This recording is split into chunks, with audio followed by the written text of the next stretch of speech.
a break from business this week, we're going to be talking cricket. Anushan Selvarajah speaks with the head coach of Sri Lanka's pride and joy, our cricket team, Mickey Arthur. Welcome to LMDtv, Mickey. Good to have you with us. Always a pleasure. Thank you so much for having me. So what was it like living in Sri Lanka during a pandemic?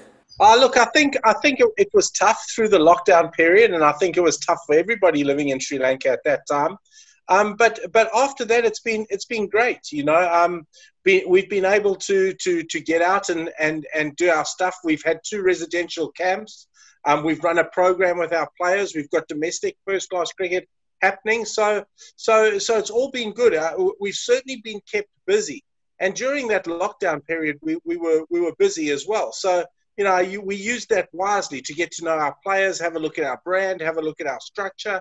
So it was used wisely. But I have to be honest, living in Sri Lanka is great. I've been very, very much welcomed here. I live in the Taj Samudra, so I've got my walk on the Gore Face every morning.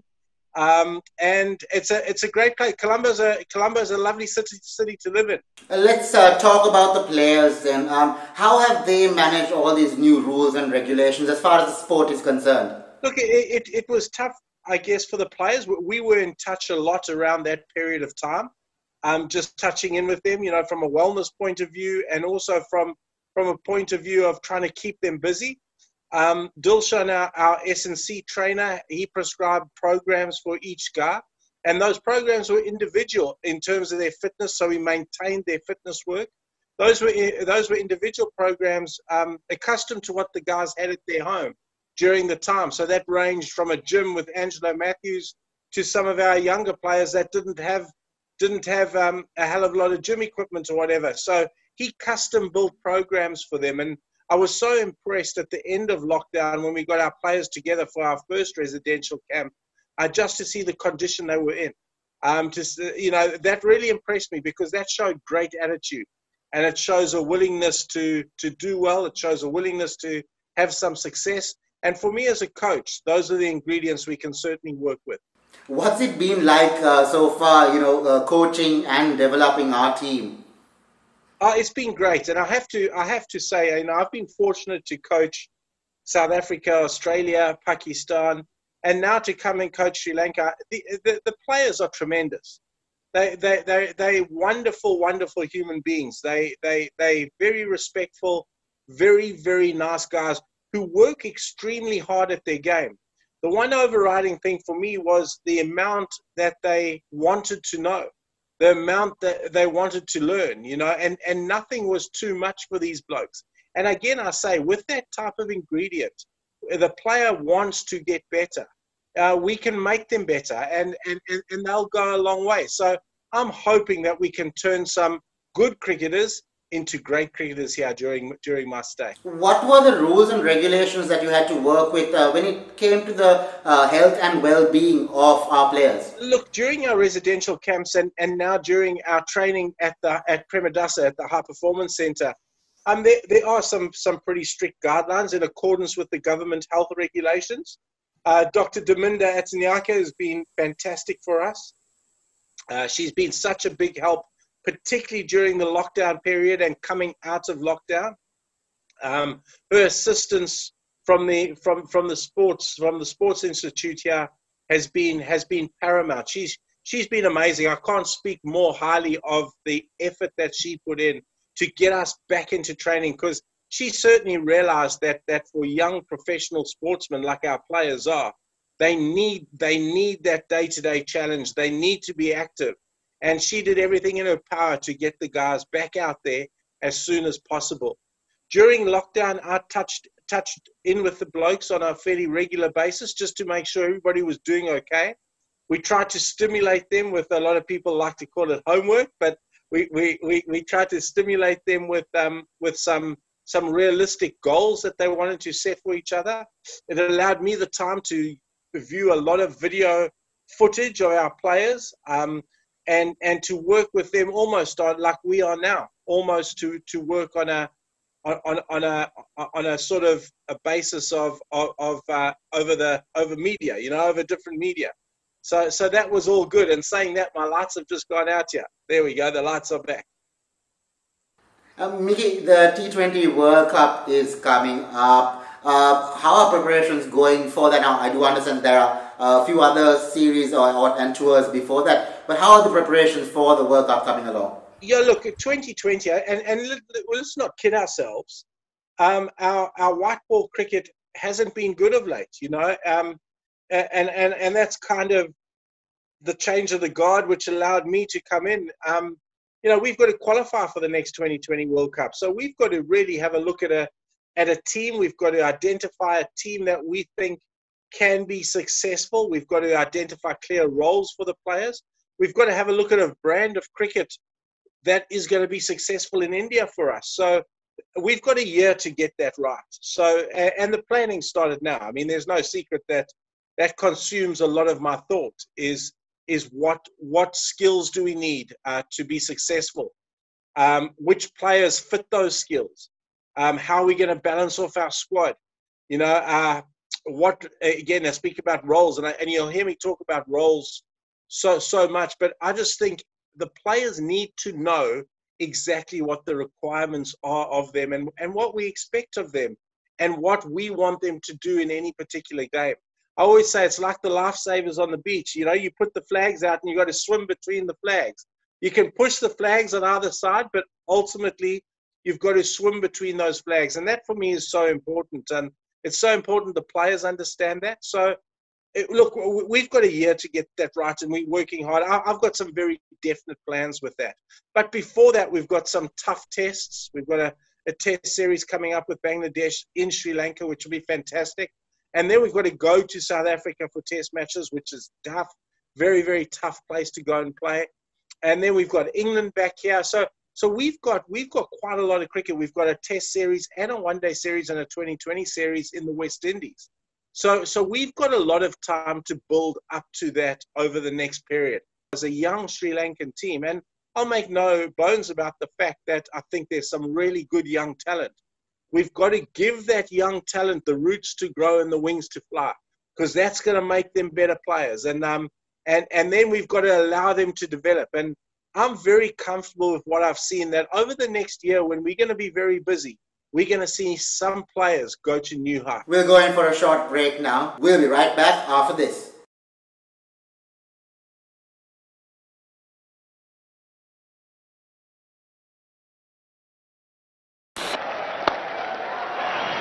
Let's have another look at this one. These Sri Lankans are giving the Aussies a real hiding. It takes guts to be Sri Lankan, and leaps of faith, a mighty stash and hope and heart. It takes hella hot to be Sri Lankan. We take loud and proud and quiet and kind and smart, and trying to be too smart. It takes a temple to be Sri Lankan, and a church and a mosque and a koval and a shrine and a smile. It takes a warmonger, a peacemaker, a mother, a martyr. It takes an alma mater. It takes kahata, an adiya, a chant, a tune, and a galkul to be Sri Lankan. It takes a mighty girl to be Sri Lankan. It takes a village and a bridge and a school and a vega and an ultra laksa and some major lakka. It takes Ceylon to be Sri Lankan. It takes the south to be Sri Lankan. It takes the north to be Sri Lankan. It takes the east and the west and everything in the middle to be Sri Lankan. It takes love to be Sri Lankan. It takes a crisis to become more Sri Lankan than you ever thought. It takes giving it a shot. Let's give it everything we've got.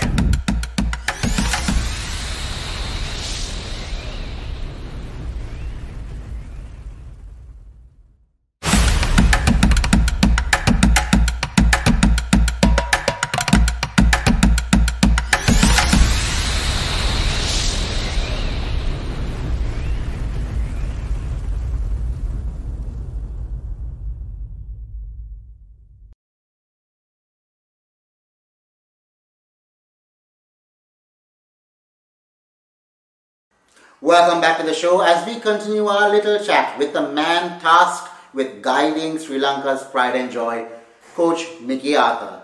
Continuing from where we left off, Mickey, the T20 World Cup. Now, would India be a happy hunting ground for our players? Now, given that as you mentioned, we do have to pass the qualifiers first? Well, I hope so, and you know, I make no bones about the fact that we can build an attack in India, which is similar to conditions we play on. So our batsmen should be more at home in India than they would be in Australia. They should understand the pace of the wickets and the areas they need to score in on slower wickets with less bounce than they would have encountered in Australia. So I do think our batsmen will be better prepared. The brand of cricket we're going to go for will revolve around wicket-taking spin bowlers, which will thrive, one thinks, in the Indian conditions where we can take pace off. We've got an unbelievable leg spinner in Wanindu Hasaranga de Silva. You know, Keela Dhananjaya coming back. We've got, you sit with Laksan Sandikan. You know, Dhananjaya de Silva, Kaminda Mendes. There's a lot of guys that we can build into that side. So for me, the brand that's going to be successful for us wherever we play, but more particularly in the subcontinent, is going to be an attacking brand of cricket. When we bat, we're going to look to get ourselves to 160 because I know we've got the bowlers that can defend that. And we're going to ask our spin bowlers to attack. We're going to ask our pacemen to attack because we know the best way of stemming the tide in terms of runs is by taking wickets. So I'm looking for an attacking brand. And I think that's the brand that's going to be successful in world cricket going forward. The LPL is coming up soon. Would you be watching that with much interest? Yeah, no, of course I will. You know, and I think, you know, I've saw the success being in Pakistan and working in the Pakistan Super League and what that's done for its players. One can see what the RPL did all those years ago for the Indian players. You know, the Caribbean Premier League, what it's done for the West Indies players. So a local competitive league is really important, I think, in any one of our players' growth. The domestic, because in essence, it's a domestic competition. So your best domestic players are learning to play in front of big crowds, on television, with some very good overseas players.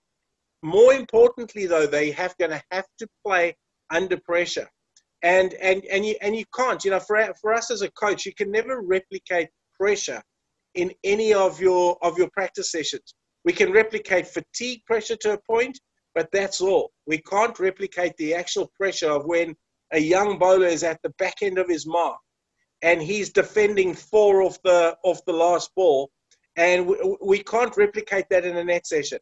He needs to go through that. And with the Lankan Premier League, that will just give so many more of our young cricketers that type of opportunity, which will benefit them immensely. On that point of match pressure, Mickey, what is your opinion on playing in biosecure bubbles like they did in England? Because sports going forward may have less spectators or no spectators. So you don't really have that match pressure in your face. So how would you motivate the team that way, in that sense? Well, very simply, yeah, that they won't have that crowd pressure. But as a coach, for me, it's very simple. Imagine all the eyeballs that are watching you on television. So all those people that would have been in the ground are now all tuned into their TV sets, plus another hang of a lot more.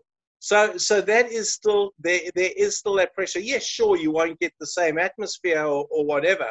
But I think having watched the Test series in England, the West Indies England series, and now the Pakistan England series, the quality of cricket has still been exceptional.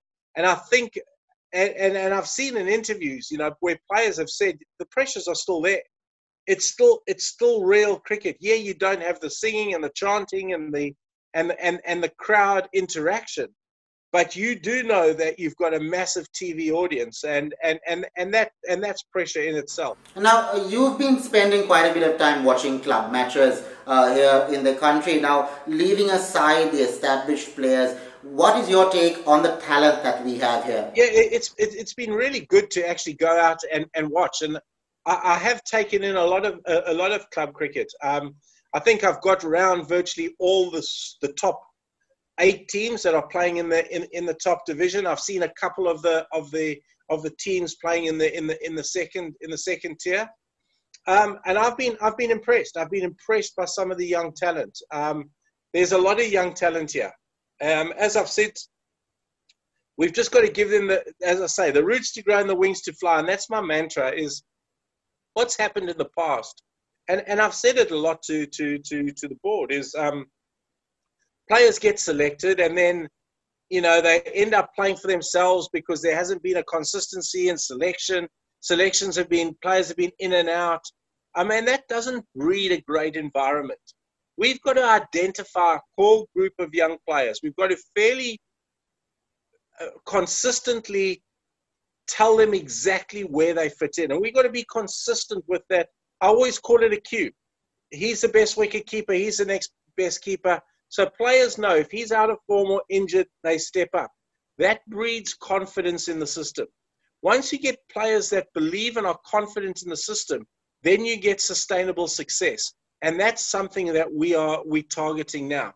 We want to give players as much opportunity as they possibly can, but we want to allow them to grow as well, so that they're not playing with a guillotine over their neck all the time.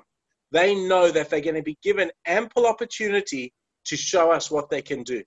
So as a final question then, Mickey, how confident are you of Sri Lanka's cricketing prospects going forward? Look, let me tell you, we've got a lot of work to do, and there's no hiding that. I see that as a massive challenge for us. Talent, skill, people involved in the game, passion, it's all there. It's all there. And if we can get all that talent, skill, passion, if we can get everything going in exactly the right direction, I think we can do something really special here. I really do. And I've seen it with all the teams I've coached. I've got a good feeling about this. I've got a good feeling that there's enough for us to work with. I just hope that and that we all allowed to do our jobs, that we allowed to get the best out of these players to hopefully get that sustainable success, because we've got enough young talent. We've got a board that's very passionate about the game.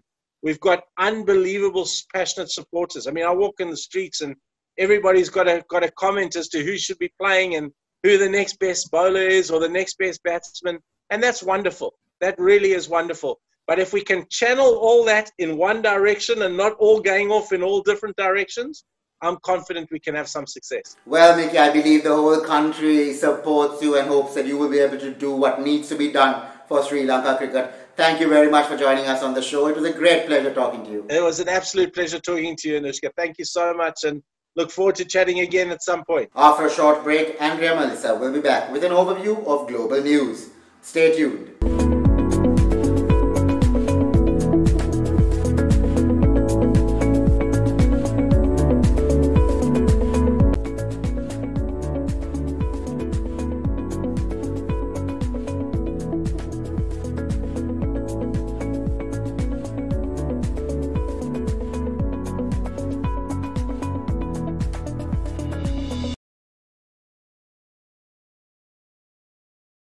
Welcome back to the show. Starting off with an update on the COVID-19 pandemic. The coronavirus is continuing its spread across the world, with over 21 million confirmed cases in 188 countries. More than 750,000 people have lost their lives, and countries that had apparent success in suppressing initial outbreaks are now seeing infections rise again. Over the weekend, the World Health Organization reported that the number of confirmed global coronavirus cases had increased by almost 300,000 in 24 hours, the highest daily figure so far. Latin America was declared the epicenter of the pandemic, with Brazil and Mexico recording the highest number of cases in the world following the US. The death toll in the US stands at over 170,000, which is more than a fifth of the reported coronavirus deaths around the world. Iran is another country that has been severely hit, and India has the world's highest daily cases and deaths, with more than 2.5 million cases so far and an average of over 60,000 new infections every day. Moving on to the economy, the International Monetary Fund has said that the world is in the midst of the worst recession since the Great Depression, and warned that it could take 2 years for economic output to return to pre-pandemic levels. Additionally, the United Nations has said that up to 265 million people could face starvation by the end of the year because of the impact of COVID-19. In terms of changing work dynamics, 2020 is likely to see the birth of the trust economy, because successful remote working demands a greater level of trust amongst and between employees, employers, and other stakeholders. The World Economic Forum believes that in the long term, organizations that cultivate greater levels of trust will be better positioned to thrive in this new era. Additionally, a recent survey conducted in the US reveals that a majority of employees would prefer to work remotely more often after COVID-19 has been contained. In terms of recovery, the World Economic Forum has launched an initiative called the Great Reset, which will offer new ideas and insights to manage the social, economic, and political consequences of the COVID-19 pandemic and improve the state of the world. The Great Reset seeks to use this global disruption to catalyze a new approach to how our societies are run, and it draws from the vision and expertise of leaders engaged across the forum's communities in the hope of helping the shapers of global relations, national economies, societies, and businesses. That's our show for the week. Don't forget to subscribe to our YouTube channel and follow us on Facebook. Thank you for watching LMDtv. Stay safe.